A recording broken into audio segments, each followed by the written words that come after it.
तो विद्यार्थी यहाँ पे देखिए दो चर वाले रैखिक समीकरण को हम किस प्रकार निरूपित करेंगे। ठीक है, तो यहाँ पे सबसे पहले यहाँ पे देखिए यहाँ पे आपका दो समीकरण दे दिया है दो चर वाले, यहाँ पे नहीं कुछ तो इसके सामने हम 1 मानेंगे। ठीक है, तो यहाँ पे हो गया 1 और यहाँ पर आपका हो गया 3 और ये आपका हो गया 2 और यहाँ पे हो गया आपका 4, ये आपका माइनस में हो गया। ठीक है, तो ये अगर कटेगा तो 2 1 जा 2, ये 2 2 जा 4, ये 1/3 है, ये 1/2, इसलिए क्या है a1/a2 और b1/b2 जो एक दूसरे के क्या है बराबर नहीं, इसलिए क्या आपका कट किया। और अगर ये कट करता है तो ये आपका प्रतिच्छेदी रेखा होता है। ठीक है, तो प्रतिच्छेदी रेखा आपको बाद में समझाएंगे, सबसे पहले ये सब जानिए अनुपात को तुलना हम कैसे करेंगे। उसके बाद फिर देखिए यहाँ पे ये तीनों को तीनों बराबर हो जाएगा। यहाँ देखिए 2 है, यहाँ पर 4 है, उसके बाद यहाँ पे 3 है, यहाँ पे 6 है, यहाँ पे 9 है और यहाँ पे 18 है, ये दोनों माइनस में है, तो माइनस माइनस तो कट गया।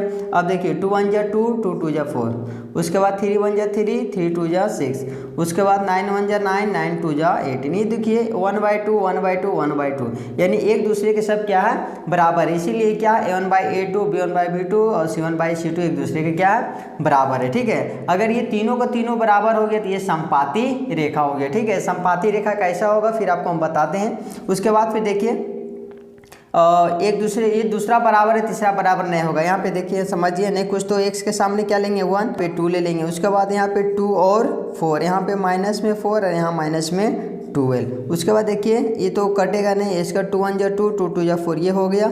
उसके बाद ये माइनस माइनस कट गया, ये 4 1 जा 4, ये 3 बार में 12, तो ये देखिए 1/2 1/2, ये 1/3, ये एक दूसरे के बराबर है, जो दूसरा तीसरा का बराबर नहीं, इसीलिए a1/a2 b1/b2 और c1/c2 जो होगा डज नॉट हो जाएगा। ठीक है, और ये ऐसा होने पर ये समानांतर रेखा कहलाएगा। ठीक है, तो देखिए समानांतर रेखा जब आप ग्राफ बनाइएगा, जब आप ग्राफ बनाए तो ये समानांतर रेखा इस प्रकार होगा। ठीक है, या फिर दो रेखाएं आप इधर से होगा या फिर दो रेखाएं इधर से हो सकता है। ठीक है, यानी कि एक दूसरे को कभी प्रतिच्छेद नहीं करेगा। जब ये दोनों प्रतिच्छेद नहीं होता है तो इसका कोई भी हल नहीं होगा। हल होने के लिए क्या होता है, यानी दो रेखाएं एक दूसरे को प्रतिच्छेद करना चाहिए, तो ये समानांतर रेखाएं जब होता है तो एक कभी भी कोई हल नहीं होगा। ठीक है, तो इस प्रकार इसको हम क्या कहते हैं, जब भी आप इसको आप दो चर वाले रैखिक समीकरण को बनाइए ग्राफीय विधि तो इस प्रकार आपका बनेगा। ठीक है, जो समानांतर रेखा होगा।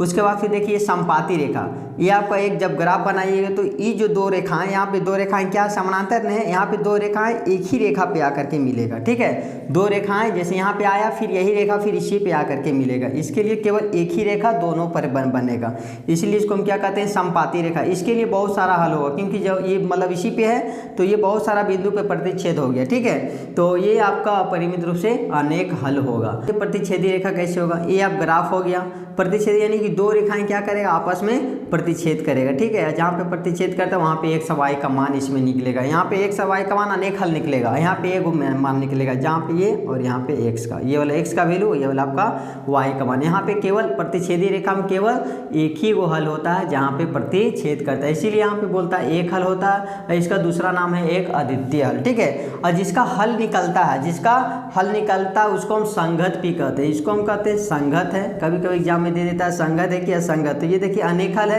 तो ये भी आपका संगत हुआ, इसका कोई हल नहीं है तो ये लिखिए असंगत है।